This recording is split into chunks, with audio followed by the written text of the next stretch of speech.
বর্ধমানের জামালপুরের যোশীরাম যে গ্রাম পঞ্চায়েত আছে, সেই গ্রাম পঞ্চায়েতের শিয়ালি গ্রামে শিয়ালি কালীতলা সংঘের পুজোর অনুদান পাচ্ছেন না ক্লাব কর্তারা।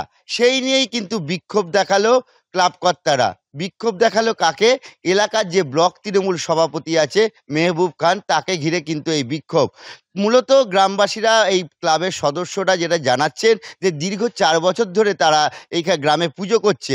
বারবার সরকার বলা সত্ত্বেও তারা কিন্তু অনুদান পাচ্ছে না। সরকারি যেসব নিয়মকানুন আছে সেই সমস্ত নিয়মকানুন মেনে তারা কাগজ জমা দিয়েছেন প্রচুর।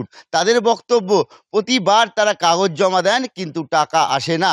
সেই নিয়েই কিন্তু এলাকার যে ব্লক সভাপতি আছে তাকে ঘিরে বিক্ষোভ।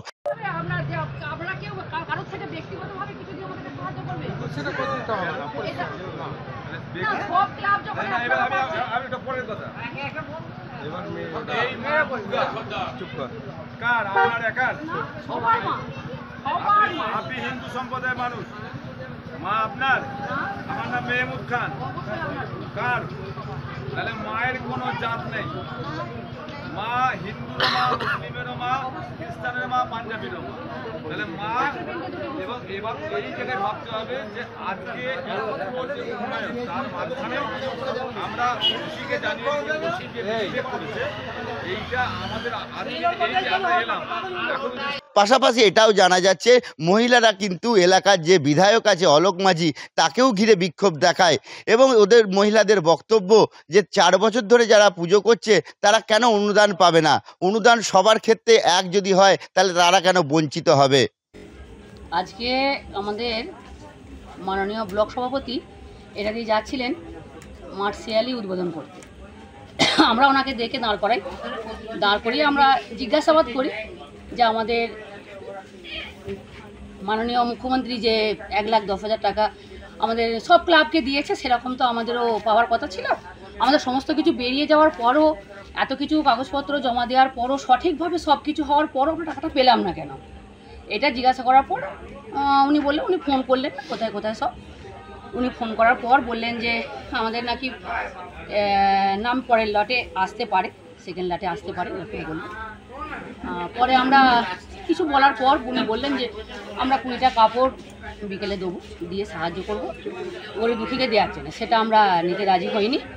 যে আমরা বলেছি আমরা মাননীয় মুখ্যমন্ত্রী যে 1,10,000 টাকা দিচ্ছেন সেটা যদি আমরা পাই তো ভালো, নাহলে আমরা এই 20টা কাপড় নেব, এটা আমরা বলেছি। আচ্ছা, আপনাদের দাবি কি? আমাদের দাবি, আমরা সমস্ত ক্লাব যে টাকা পয়সা পাচ্ছে, যেটা পাচ্ছে সেটা আমরা চাই। 1,10,000 টাকা আমরা কিছুই পাচ্ছি না। মাননীয় মুখ্যমন্ত্রী যে আমাদের 1,10,000 টাকা দেওয়ার কথা, সেই টাকাটা আমরা একদমই পাচ্ছি না। অন্যান্য ক্লাব থেকে সবাই পেয়ে যাচ্ছে, কিন্তু আমাদের এইখানে ক্লাবে এসে পৌঁছাচ্ছে না। কারণ এর কাছে যাওয়া হচ্ছে, উনি বলছেন ওর কাছে যেতে, ওর কাছে যাওয়া হচ্ছে, উনি বলছেন ওর কাছে যেতে। এই করতে করতে করতে করতে আমাদের পায়ের চটি ছিঁড়ে যাচ্ছে। এ নদী ও নদী পার হতে হতে ক্লান্ত হয়ে পড়াচ্ছি, ক্লান্ত হয়ে যাচ্ছে ছেলেরা। কিন্তু তার সাথে সাথেও এক একজন যাচ্ছে, এক একজনকে এক এক রকম কাগজ কলমের অজুহাত দেখাচ্ছে যে এটা হলে এইটা দিতে হবে, এইটা হলে এইটা দিতে হবে।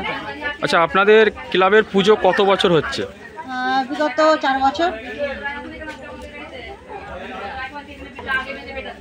আপনাদের ক্লাবের নাম কি?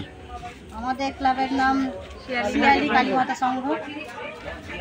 আচ্ছা, আপনারা কি প্রত্যেক বছর জানিয়ে আসছেন? হ্যাঁ, প্রত্যেক বছর জানানো হচ্ছে। প্রত্যেক বছর আমাদের ক্লাবের সদস্যরা যাচ্ছে, ছেলেরা যাচ্ছে। কি কারণে পাচ্ছেন না? কি কারণে পাচ্ছে না? ওনারা বলছেন কাগজে এইটা কম পড়ছে, ওইদিকে যাচ্ছে বলছে এই কাগজটা কম হচ্ছে, তারপর বলছে এর হাতে চলে যাচ্ছে, ওর হাতে চলে যাচ্ছে, এ পাড়া থেকে ও পাড়ায় চলে যাচ্ছে, অনেক রকম অজুহাত দেখাচ্ছে। আপনাদের দাবি কি? আমাদের দাবি যেটা মাননীয় মুখ্যমন্ত্রী দিচ্ছেন সেইটা যেন আমরা প্রাপ্যটা পাই, এটাই আমাদের একটু দাবি আছে।